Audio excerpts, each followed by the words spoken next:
mo, kita kids? Amen. So good morning po sa ating lahat. Welcome to Lighthouse Church. Welcome to Lighthouse Sundays and welcome home. Can you tell the person next to you, hindi mo na kailangan tumayo, left, right. Sabi mo nga sa kanya, hindi ko man laging sinasabi sa iyo to. Yan, sige. Pero ang ganda at ang gwapo mo palagi. Yan. Amen? Malit na bagay, sabi nung katabi mo, di ba? Ikaw naman, di ka naman ano. Amen? So, thank you, Jesus. So, last week po, we started our series, no, entitled Palagi. No? Sino po na-bless sa ating series? Ito po ay inspired sa isang famous song, no, ano pa, baka ibang masabi ko, ni Bini. Salamin niya, no? Si TJ, si Buma, hindi pala, TJ Monterde, no, na nagpapakita ng isang kanta, no, very nice song, 'di ba? Talking about the love of dalawang magmamahalan na sa kabila ng pagsubok at problema ay pipiliin nila, 'di ba, ang palagi, no? Ang isa't isa palagi. So sa una po nating week, no, unang palagi natin, we started to talk about pipiliin kong magmahal palagi. No, sa mga hindi po nakapanood niyan, available po yan sa ating social media, sa Facebook and sa YouTube. No? Search nyo lang po, Gwapong Pastor. Hindi, joke lang. Lighthouse PH at lalabos na po yan. No? At like and subscribe na rin. Di ba? At sa mga online viewers wala natin, no? Kung saang part ka man ng Pilipinas nanonood, shout out sa inyo lahat. Okay? Parang hindi na ako nasana yung kausapin ng mga online natin. So, napag-usapan natin that the kind of love meron dapat tayo ay ang pag-ibig na hindi puro emosyon, pag-ibig na may matalinong pagdidesisyon, at pag-ibig na nagbibigay ng mayamang atensyon. Amen? So, sino pong pipiliin nating mahalin palagi? Dalawang bagay. Unang-una si Lord. Pangalawa si tao. Hindi, ang tao. No?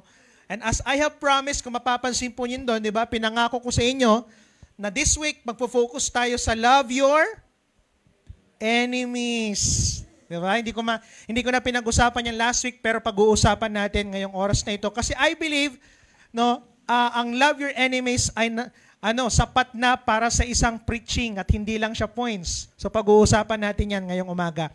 So basahin natin ang scripture sa Matthew chapter 5, verse 43 to 48. Can we just read? Basahin po natin. You have heard people say,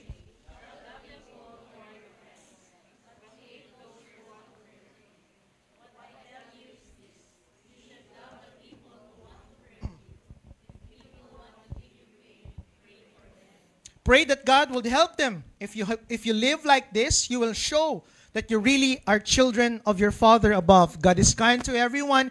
He causes the sun to shine on everyone, both good people and bad people. Next.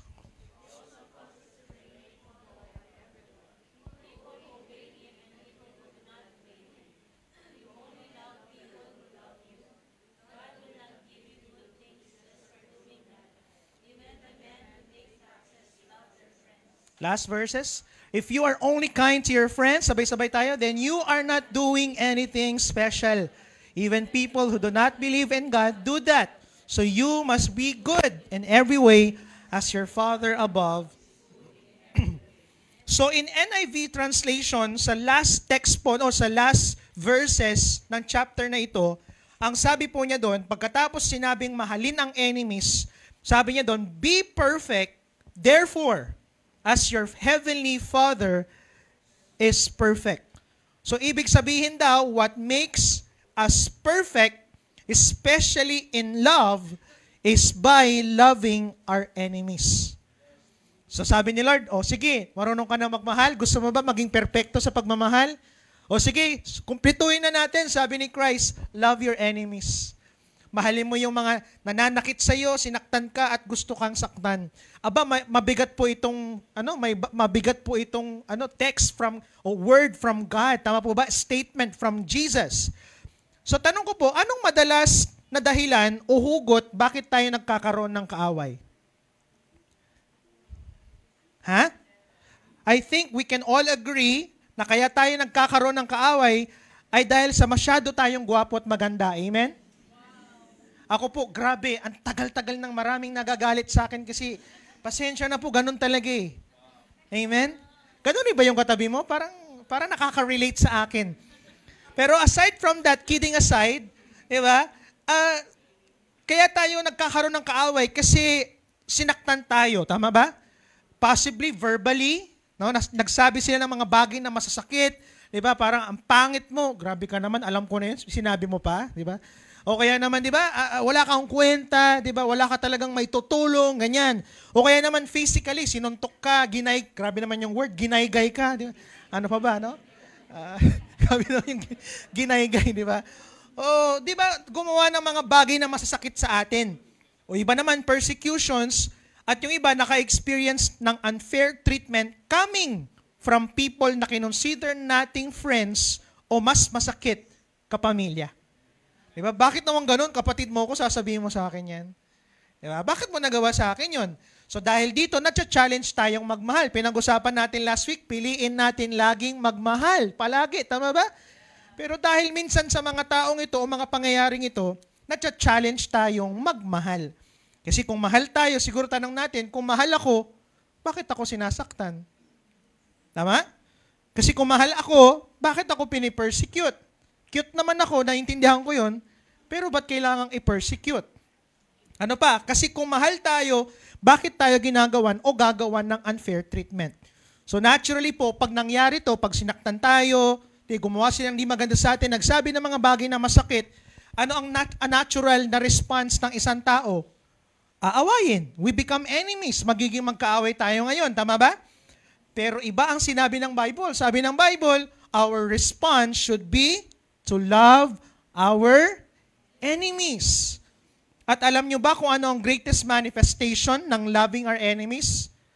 Di ba sabi doon, love your enemies. Alam nyo ba ang greatest manifestation of love? Kaya sa akin, ano? Forgiveness.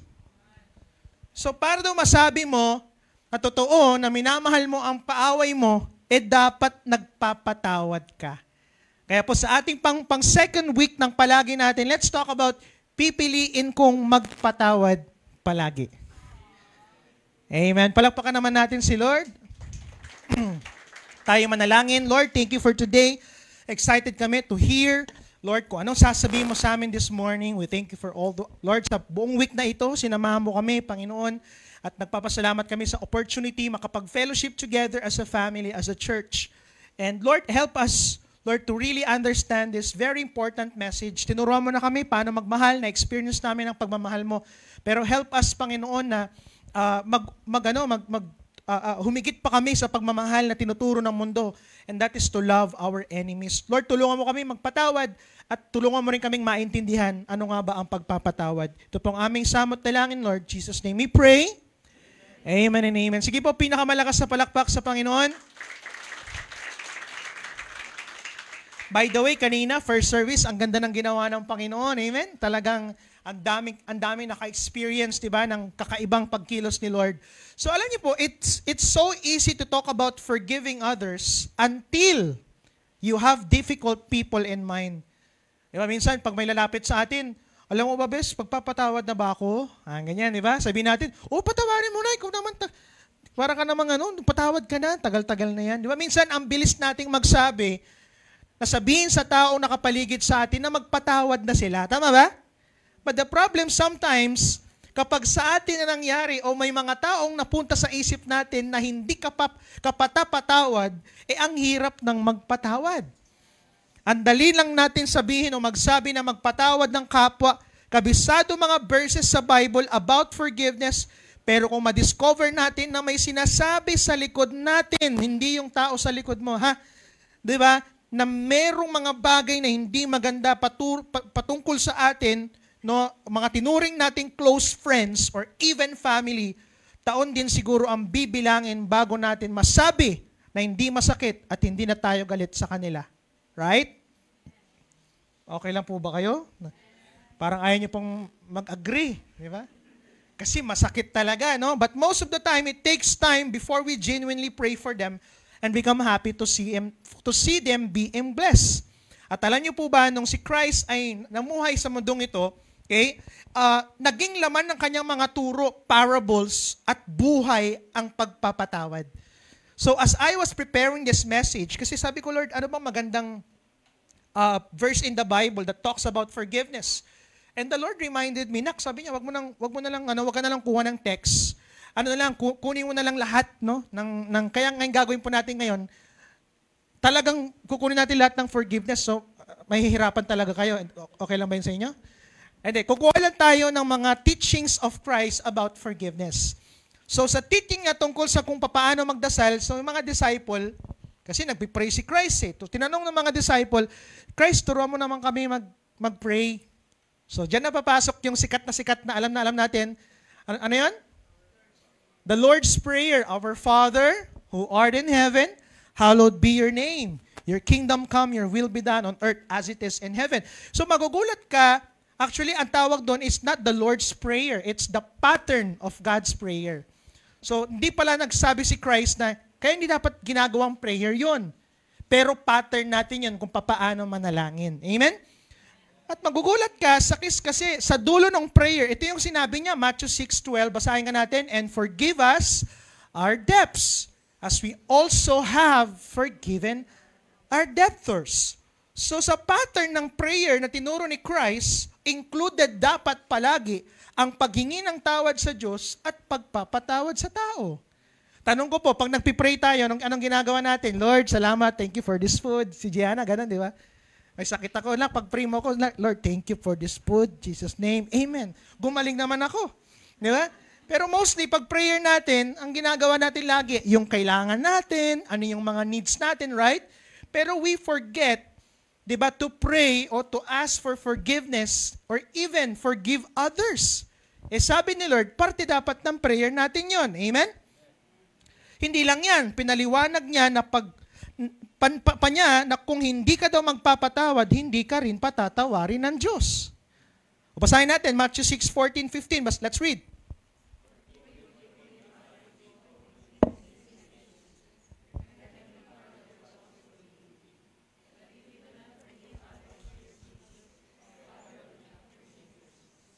So, kung hindi mo daw patatawarin, yung nagkasala sa'yo, hindi ka rin patatawarin ng Panginoon Diyos sa nasa langit.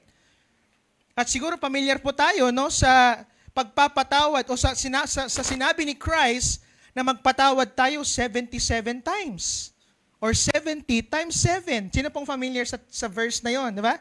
Sa chapter 8, Matthew 18:22, sabi niya dyan, okay, Jesus answered, I tell you, not 7 times, but 77 times. In other translations, 70 times 7 times. Alam niyo po, nung pinag-aaralan ko to, konting kaalaman lang, sa Hudyo pala, sa kultura ng Hudyo, kunwari si Kuya JR, nagkasala sa akin, ang maximum daw na pagpapatawad na masasabing mabuti kang tao ay 3 beses. So kung gumawa siya sa akin ng mali, 3 beses ko siyang patatawarin. Pag pinatawad ko siya 3 beses, mabuti na ako nun. Amen. Yung pang-4, okay lang kahit di ko na siya patawarin. Kasi mabuti na yun 3 na eh. Tama ba? Parang Kuya, nakailan ka ng joke lang. No? So ngayon, etong si Peter, ang yabang ni Peter, lumapit siya kay Christ. Sabi niya, Christ, ilang beses kaming pwedeng magpatawad? 7 times ba? So ang ginawa ni Peter, times 2 niya yung mabuti sa kultura. At +1. Uy, grabe. Sino ba yung gustong-gusto yung gano'n? 3 and 1 plus 1. So napapabili tayo, tama po ba? So gano'n ang ginawa ni Peter. So ang yabang ni Peter, sabi niya, Lord, 7 times pa dapat magpatawad? So akala ni Peter good jobs na siya kasi times 2 niya yung culture ng Hudyo na 3. Pero sumagot si Christ, anong sabi niya? Hindi lang 7 beses, but 70 times 7 dapat magpatawad.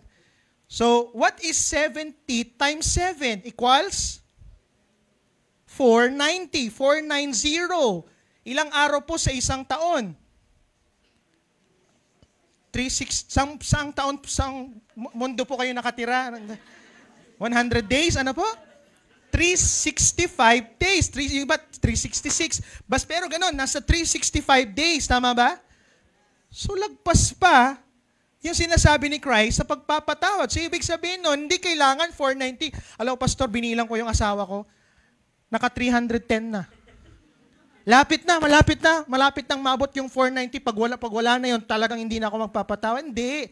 Ang sinasabi ni Christ doon, it is only means we must forgive as often as necessary or every single day. Amen? May kwento pa siya, no, na parable patungkol sa unforgiving servant na pinatawad sa malaki niyang utang, pero hindi magawang magpatawad sa maliit na utang ng iba. Tingnan natin. Sabi diyan, next. Therefore, the kingdom of heaven is like a king who wanted to settle accounts with his servants. As he began the settlement, a man who owed him 10,000 bags, grabe, 10,000 bags of gold. Gold. Ang laki ng utang ng mamang ito. Was brought to him. Next, since he was not able to pay, the master ordered that he and his wife and his children and all that he had be sold to repay the debt. At this, the servant fell on his knees. No, nagmakaawa yung servant na to, ang laki ng utang. Be patient with me, he begged, and I will pay back everything. The servant's master took pity on him, canceled the debt, and let him go. So pinatawad siya. Tama ba? Nakita natin yan, pinatawad. Pambira, thousands of gold. Ang utang, eto na ngayon, habang pauwi siya, pinatawad siya, nakita niya yung nagkautang sa kanya. Ilan? Ilan yung utang sa kanya? 100 silver coins. Silver pa. So malit lang talaga. He grabbed him and grabe, ganda ng show, and began to choke him. Pay back what you owe me. Ganyan ba tayo minsan sa mga nangungutang sa atin? O yung nangutang pa sa atin ng may ganang magganon, di ba? Ano ba? Ang sabi niya? He demanded, next, his fellow servant fell to his knees. So nagmakaawa din, the same thing that he did. Be patient with me and I will pay it back. Babayaran naman kita. But he refused. Anong ginawa niya? Instead, pinatapon niya sa prison. Pinakulong niya. Siguro pinatulfo muna. No? Katapos nun, alam niyo po, Sir Tulfo, ito po, hindi na yan na nangyari until he could pay the debt. So hindi ko nababasahin yung mga susunod. Anong nangyari po? Ganito nangyari. Nalaman nung king yung ginawa ng taong ito sa nangutang sa kanya ng maliit na bagay. At alam natin ang ending ng story, pinarusahan ang ayaw magpatawad. Grabe, no? Grabing humingi ng tawad. Pero siya mismo, hindi siya nagpatawad. Ano pa? Ito na. In his dying moment at the cross, before Jesus died, Christ asked the Father to forgive those who crucify Him. Ito nga yung yung part ng movie na hindi ko masyadong kayang tignan, di ba? Kasi imagine mo, sinasaktan na siya, tapos sinasabi ni Christ, gayahin ko yung word, Father, forgive us. Sabi niya, di ba? Lord, patawarin mo sila. Di ba? Kasi hindi nila alam kanyang ginagawa, di ba? Sabi niya, Luke 23:34, sabi niya, Jesus said, Father. Grabe sinasaktan niya, pinapako na, Lord, patawarin mo sila. Kasi hindi nila alam ang kanilang ginagawa. Ito pang matindi, habang sinasaktan ni Christ, nagpustahan pa sila sa harap niya, they cast lots. Grabe naman yun. At ang sabi ng Panginoon, patawarin mo sila. Aba, magugulat tayo na punong-puno ng turo si Christ patungkol sa forgiveness. Tama po ba? Pero bago tayo magpatawad, sinong gusto magpatawad na? Okay lang ba kayo? O ayaw nyo na? Pero bago natin gawing magpatawad, alam nyo po, gusto ko lang pong share sa inyo, tingnan natin ilang mga truths and realities in forgiving. As I was studying kasi ito, nakita ko talaga na may mga bagay talaga, may mga realities and truths about forgiving. So, 4 na bagay. I think marami pa naman, pero 4 na bagay yung nakita ko. Unang-una, about forgiving, ay mahirap magpatawad. Sino magsasabi mahirap magpatawad? Taas kamay, sige po. Aba, yung mga iba hindi nahirapan? Saktan ko kaya kayo. Hindi, joke lang. Mahirap magpatawad. Tama ba? Amen. Alam niyo po, nakita ko, no, akala ng iba kapag nahihirapan tayong magpatawad, masama tayo. No. Alam niyo ba na hindi pagiging masama ang hirap na magpatawad dahil tao lang tayo? Amen? Hindi yun pagiging masama. Minsan, ganun tayo, di ba? Ano ba? Magpatawad ka na. Wait lang, mahirap nga eh. Diba? And as human beings, we are programmed to avoid danger or anyone who has proven to be untrustworthy. At kapag ang isang tao ay na-prove o proven sa'yo na hindi mapagkakatiwalaan o sasaktan ka, Pambira, anong gagawin natin? I-avoid natin yun. Kaya mahirap. Yan ang mahirap minsan to many churches and pastors at mga leaders minsan, magagaling, di ba, na taga-advise. Di ba, na, magpatawad ka na. Di ba? Ano ba, tagal-tagal na yan, di ka pa magpatawad? No, gusto ko malaman mo, di ba? Hindi madaling magpatawad. Amen? In reality, mahirap ang magpatawad. At gusto ko pong malaman ninyo that I acknowledge that. Hindi ako nandito ngayon na sinasabi sa inyo, magpatawad ka na, dali lang. Di ba sabi ng Lord? No. I want to acknowledge na mahirap ang magpatawad. Amen? Sino po nakaka-relate?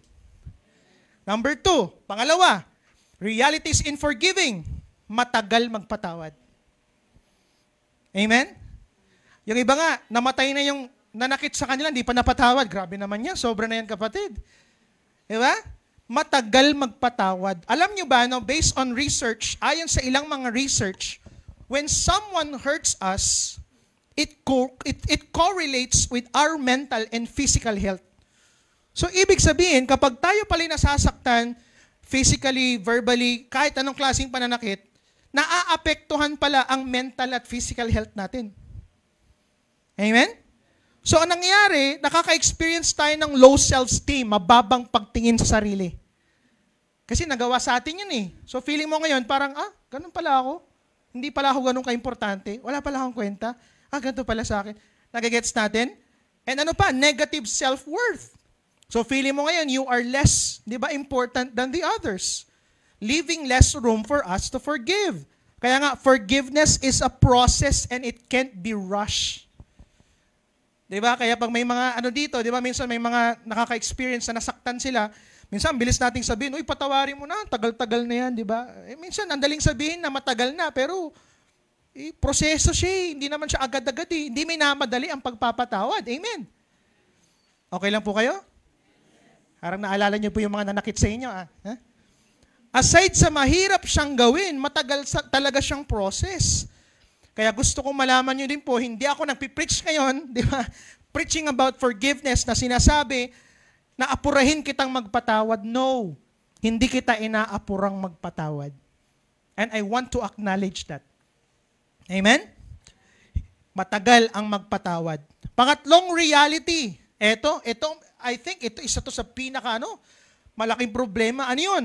Aside from mahirap magpatawad, matagal magpatawad, pangatlo, masakit magpatawad. Tama po ba? Meron po bang nagpatawad na ang saya-saya? Wala akong nakitang ganun. Diba? Dahil sa emotional and mental negative effect na dala ng pananakit ng tao sa atin, talagang masakit ang magpatawad. And that's the reality. Idagdag mo pa dyan yung severity ng hurt o pananakit na ginawa sa atin.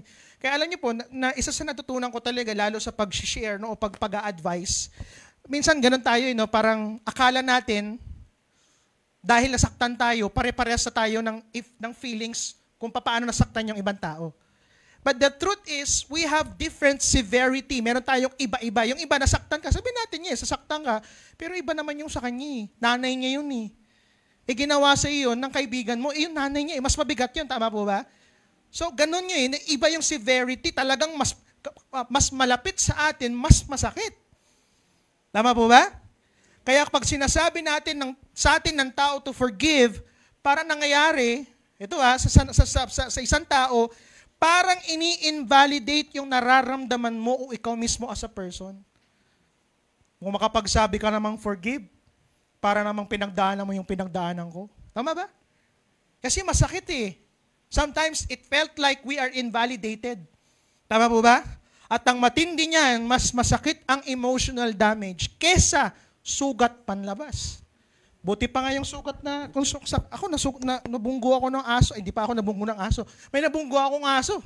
May ganun pala, nabunggo ng aso. Nakabunggo ako ng aso, pambira, nasugat ako dito. Grabe yun, di ko makalimutan yun. Pero gumaling naman. Pero yung sakit, di ba? Kaya ba meron kayong kanta na, sinaktan mo ang puso ko. Alam niyo yan? Nilagyan mo ng asido. Tapos, dinarder mo, ganun ba? Minartilyo mo, may ganun pa di ba? Sinaksak mo, parang, Hindi naman talaga siya literal, sinaksak, nilagyan ng asido, pero that's how it felt. And that's what, di ba, that's what pain is all about. Pag sinaktan tayo ng tao, ganun yung feeling. Tama po ba? So, ibig sabihin, linawin ko, masakit ang magpatawad. Amen? Okay lang po ba kayo? Parang, ano pang kailangan kong gawin? Sasayaw pa ba ako? Para, sasaktan na po ba kayo? So sige, balikan natin. Mahirap magpatawad. Amen? Matagal magpatawad. Amen? Masakit magpatawad. Amen? But I have a good news. Nakakagaling ang pagpapatawad. Alam nyo ba na bagamat ito'y mahirap, matagal at masakit, alam mo ba na nakakagaling ang pagpapatawad? Ang ganda nito, picturean po nito. Huwag ako, ang dami ko ng picture dyan sa cellphone niya. Ito na lang. Ito, picturean natin to. Sige, next mo.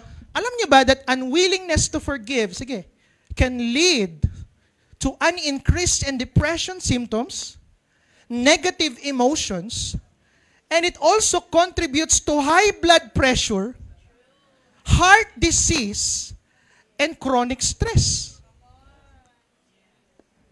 Sige, wag po ako, may asawa na po ako. Hindi, joke lang. Okay na po ba? Napicturean natin? Alam mo, lahat ng nabanggit ko, depression, ano pa, negative emotion, high blood pressure, heart disease, chronic stress. Alam mo ba na halos lahat ng nabanggit kong ito ay ang common causes of death sa panahon natin ngayon? Ang daming namamatay because of depression. Ang daming namamatay because of negative emotions. Kaya nagpapakamatay. Tama po ba? Ang daming high blood pressure ngayon.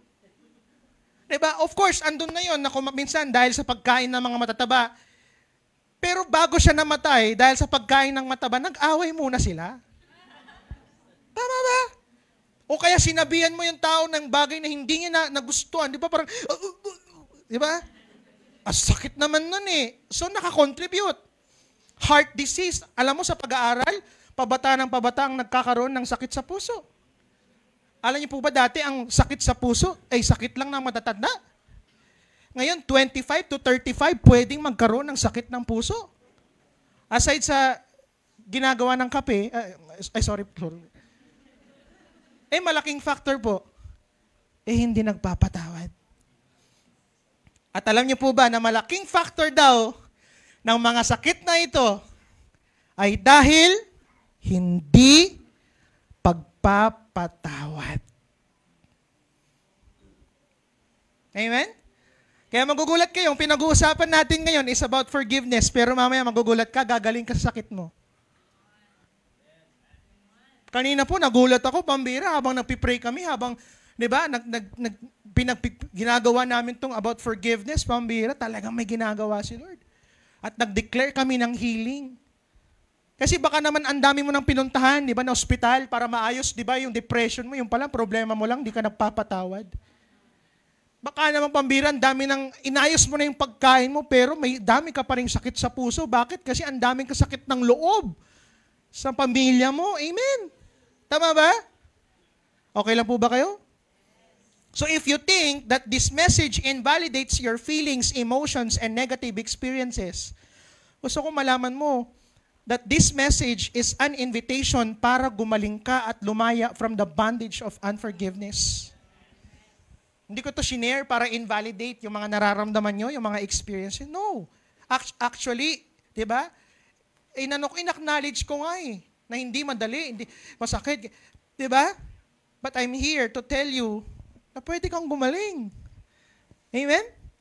Pwede kang makalaya sa galit. Pwede kang, di ba, makalaya sa bondage ng unforgiveness. So, ang tanong ngayon, bakit ko pipiliing magpatawad palagi? Are you excited? So, this applies to every believers. Number one, because forgiveness is a sign that you are already forgiven by God. Kaya tayo magpapatawad palagi kasi sign yun na pinatawad na tayo ng Panginoon Diyos. Matthew 6, sige, pakita mo muna. Balik mo. Kasi itatype na sana nila Back mo lang, back mo lang. Yan. Sige, picturean niyo po. Ang dami kong nakita, na-experience ko rin yan. Alam ko yung feeling ng masaktan na hindi nakuha yung picture, di ba? Ano ba? So forgiveness is a sign that you are already forgiven by God. Matthew 6:14-15. Sabi niya, for if you forgive other people when they sin against you, your heavenly Father will also forgive you. But if you do not forgive their other sins, your Father will not forgive your sins. To be honest po, parang hirap intindihin ang ideya na para mapatawad tayo ni Lord, kailangan din natin magpatawad. Tama ba? Parang yun ang sinasabi ng text na ito, no? So, ibig sabihin ba niyan, kapag nagpatawad tayo, doon lang didepende yung mapatawad tayo ng Panginoon Diyos? Kapag hindi ako nagpatawad, hindi ako papatawarin ng Panginoon Diyos? Paano natin mai-reconcile yung sinasabi ng Scripture, di ba, na hindi sa good works ko ako maliligtas, pero sa finished work ni Christ. So, nung pinag-aaralan to ng mga scholars, itong text na ito, okay, actually, ano rin sila, no, they were also challenged to understand. And so, in-interpret nila ito, ginamit yung ibang mga scriptures. So, nangyari, nagkaroon ng correlation. So, sa pag-aaral po ng Bible, importante rin po yung correlation para makuha namin yung context ng isang text at hindi natin masyadong maintindihan, kukuha kami ng ilang mga verses and chapters in the Bible na nagko-correlate. Nagigets natin? Okay lang po kayo? Medyo technical yun, no? At lumalabas na itong sabi, it appears that the Bible was not teaching that our salvation, being forgiven by God, is based on our ability to forgive. Hindi daw tayo maliligtas kasi nagpatawad tayo, but forgiving others is a sign that God already forgive us. So, sinyales pala siya na dahil ligtas ka na ni Lord, pinatawad ka na ni Lord, nagpapatawad ka na. Amen? Okay, sabi pa ni Strobel, no, people cannot be tightly connected with God, experience His favor flowing freely into their lives, or have an optimal relationship with Him, at the same time, be stubbornly unforgiving toward others. Hindi pwede. After all, think of what such people are doing, trivializing the suffering that Jesus went through to extend His forgiveness to them. So lumalabas that it seems that those who are unforgiving, yung mga hindi nagpapatawad, ay hindi pwedeng patawarin primarily. Why? Because they fail to value the finished work of Christ. Ibig sabihin, na-question ngayon, talaga bang ligtas ka? Talaga bang believer ka? Bakit di ka nagpapatawad? Yan yung sinasabi nun. Kasi paano natin sasabing, di ba, we are believers of Christ? Si Christ nagpapatawad eh. At ang unang-unang ginawa ni Christ, patawarin ka. Yun ang unang-unang niyang ginawa sa buhay natin. At tawarin tayo sa ating mga kasalanan. Kaya nga siya namatay sa krus. So kung unbeliever ka, naiintindihan ko. Kasi hindi mo nga kilala si Lord eh. Kaya maraming unbeliever, talagang hindi nagpapatawad. Well, that's okay lang naman yun kasi hindi nga nakakakilala sa Panginoon Diyos. Pero, bilang believer, listen na, naniligtas, pinatawad, minahal ng Diyos, dapat piliin magpatawad palagi. Amen? Bakit? Kasi dapat lang na magpatawad ka kung pinatawad ka naman pala. Itin ko, dapat lang na magpatawad ka kung pinatawad ka naman pala. Bakit ang hard natin sa iba? Gayong si Lord naman ay pinapatawad tayo. Amen? So that's number 1. Forgiveness is a sign that you are already forgiven by God. And pangalawa, okay, and this is the end, forgiveness is not an option, it is a command. Bakit ko pipiliing magpatawad palagi? Kasi ang pagpapatawad ay hindi option. Hindi suggestion. But it is a command from God. Matthew 5:44-45 sa Easy Version, you should love the people who want to hurt you. Mahalin mo daw yung mga taong gusto kang saktan. At kapag may mga tao daw At yung mga tao na nagbigay sa iyo ng sakit, ipanalangin mo sila. Pray that God would help them. Grabe. Panalangin. And if you live like this, you will show that you really are children of your Father above. So lumalabas that as believers, forgiveness is not an option. Sige, magpatawad ka kung feeling mo pwede ka na magpatawad. No, hindi ganun yun. Hindi feeling. Amen? Hindi rin siya suggestion. Sige, pwede mo naman din siyang patawarin kasi okay naman. Pero hindi ganun eh. It is a command. So as forgiven sinners, it is expected that we are to love our enemies. Kasi pinatawad ka eh. So magpapatawad ka din. Whether they deserve it or not, it doesn't matter. Amen? Sabi mo sa katabi mo, it doesn't matter. Yeah. Di ba? Amen? So kung iisipin, kahit tayo rin naman hindi deserving mapatawad. Tama po ba? Sa tingin nyo ba, deserve mong mapatawad ng Panginoon? No. Itong buhay naman natin ngayon, kaya naman tayo mabuti ngayon because of God eh. Dati namang masasama ang mga buhay natin. Tama po ba? Yung katabi mo yan, pambira, dami-dami kasalanan yan. Di ba? O di ba, parang daming ginawang di maganda niyan, pero pinatawad ni Lord yan. At di lang niya pinatawad, minahal ni Lord yan. Di ba? Madalas mahirap magpatawad. Madalas matagal bago mo masabi na nakapagpatawad ka na talaga. Minsan, kahit nagpatawad ka na, andun pa rin yung sakit. And let me tell you this, gusto ko rin malaman mo, nandito, sinasabi ko ngayon, na pag sinabing pinatawad mo na, hindi ibig sabihin ay mawawala na agad yung sakit na dinala ng tao sa'yo. Amen? Hindi ko sinasabing, uy, magpatawad kayo, mawawala na yung sakit. No. But I have a good news. Because in time, di ba, unti-unti tatanggalin ni Lord yung pain na dinala ng tao sa yung yun sa buhay mo. Amen? Pero sabi ko nga, nakakapagpagaling at nakakapagpalaya ang pagpapatawad. And this is my good news. At ang una niyang pinapalaya at pinapagaling, sino daw? Ay ang taong nagpapatawad. So ibig sabihin, pag merong nangyari, may nakasakit sa akin, ganyan, pag ako'y nagpatawad, regardless kung sino yung mali o kung sino yung tama, ang unang-unang pinapagaling at pinapalaya, hindi yung pinatawad ko, pero yung nagpatawad. Palakpak po sa Panginoon Diyos. So balikan natin, are we learning this morning? Are we learning? So balikan natin, recall natin, what are the realities in forgiving? Mahirap magpatawad. Pangalawa, matagal magpatawad. Masakit magpatawad.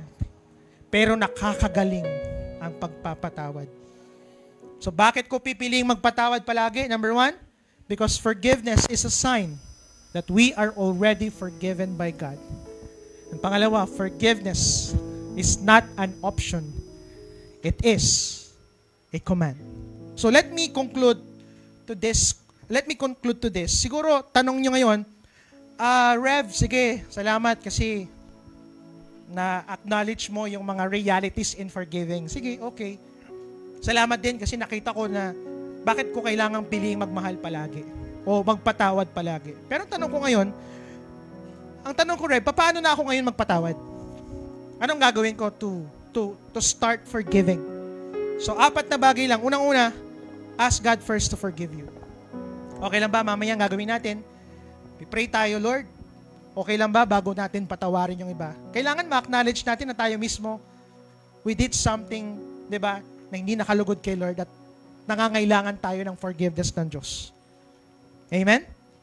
Pangalawa, ask God for the strength to forgive. Kung sa atin lang, hindi natin kakayain magpatawad. That's the truth.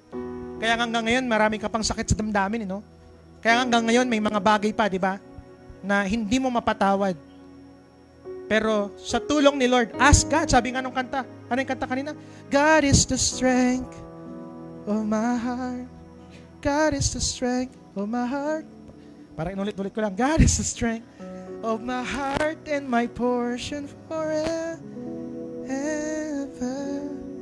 Who am I? Naitudok lang. No? So ask God to give you strength. Lord, hindi ko siya kakayanin. Alam mo yung pinagdaanan ko, Lord. Pero Lord, ang hiling ko lang, tulungan mo ko, bigyan mo ko ng lakas, patawarin tong taong to. Pangatlo, release forgiveness to those who hurt you. Importante, ma-release yung forgiveness. Ibig sabihin, sasabihin natin, coming from our mouth, pinapatawad kita sa ginawa mong hindi maganda sa akin. Amen? And last but not the least, pray and declare blessings to your enemies. Sige, pakita mo na lahat. Yan. So po ito yung 4 na gagawin natin. Mamaya gagawin natin to. Sinong excited gumaling? Sinong excited makapagpatawad at makalaya from unforgiveness? So tatayo tayong lahat. Sige po, let's all stand up. But before doing that, gusto ko lang umawit ng isang song, no? I pray that this song will minister to us, diba? About forgiveness. Yes, God. Thank you, Jesus.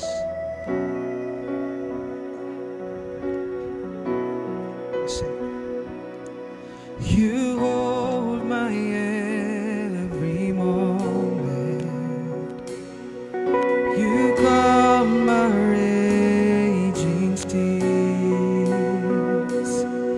You walk with me through fire and heal all my disease. I trust. I trust in you, Lord. I trust in you. Sing, I believe. Come on, we'll sing. I believe you're my healer. I believe you are all I need.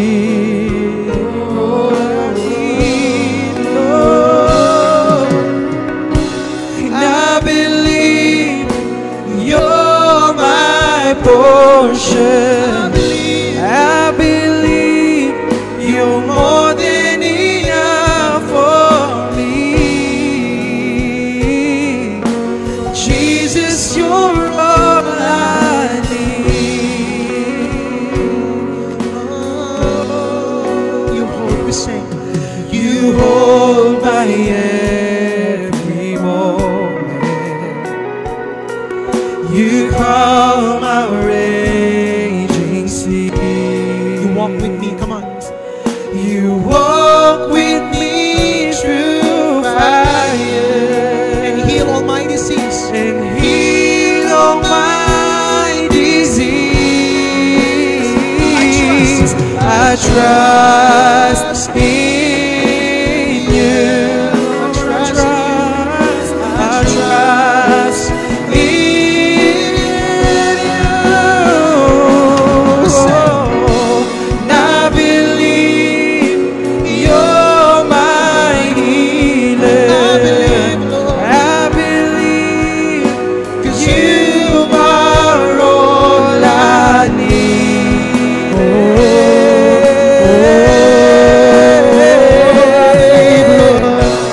I believe you're my portion. I believe you're more than enough for me. Jesus, Jesus, you're all I need. Oh, you're more than enough for me. Nothing is impossible for you. Nothing is impossible. Come on, imposible sa'yo magpatawad. But today, you will see impossible. God will do for such you. amazing things. You hold my word in your Yung imposible, hand. magiging posible. Come on. Nothing is impossible for you. Nothing is impossible. Nothing is impossible for you. You hold my word in your hand. I believe. Come on. I believe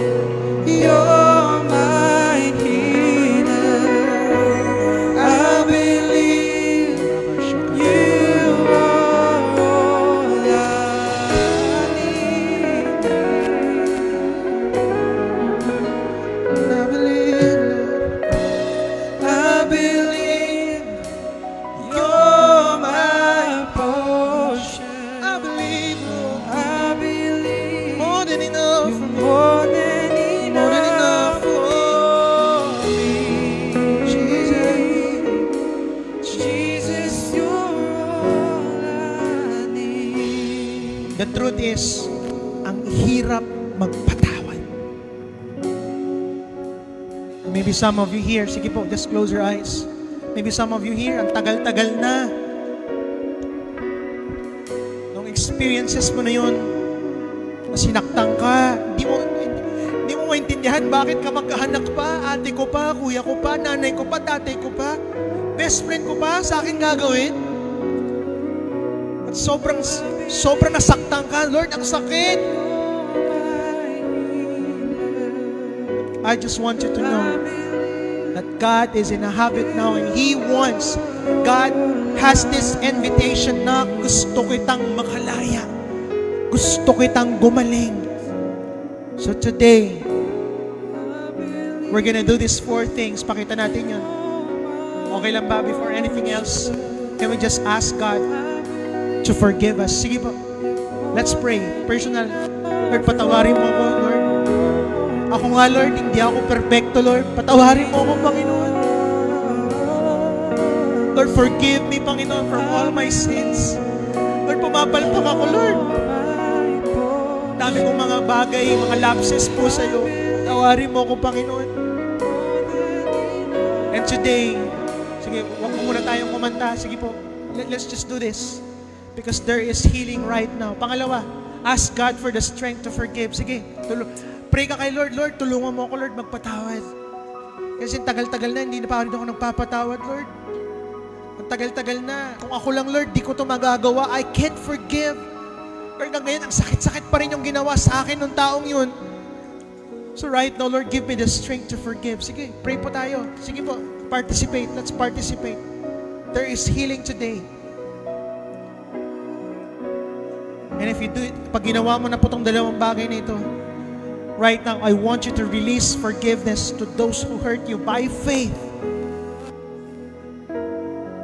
Isipin mo yung taong nakasakit sa'yo, nagsabi ng hindi maganda, nag-alipusta, nanira sa'yo, ay nasa harapan mo ngayon. And I'm giving you a favor. Right now, I want you to release forgiveness. Sige, sabihin mo, pinapatawad na kita. Hindi ko lang kung sino yan. Sige, release forgiveness right now. Release forgiveness. Sige. Sige, sige. Release. Release. I forgive you. Tatay, pinapatawad kita. Nanay, pinapatawad na kita. Kung sinong kapatid mo yan, di ba, na sinaktan ka.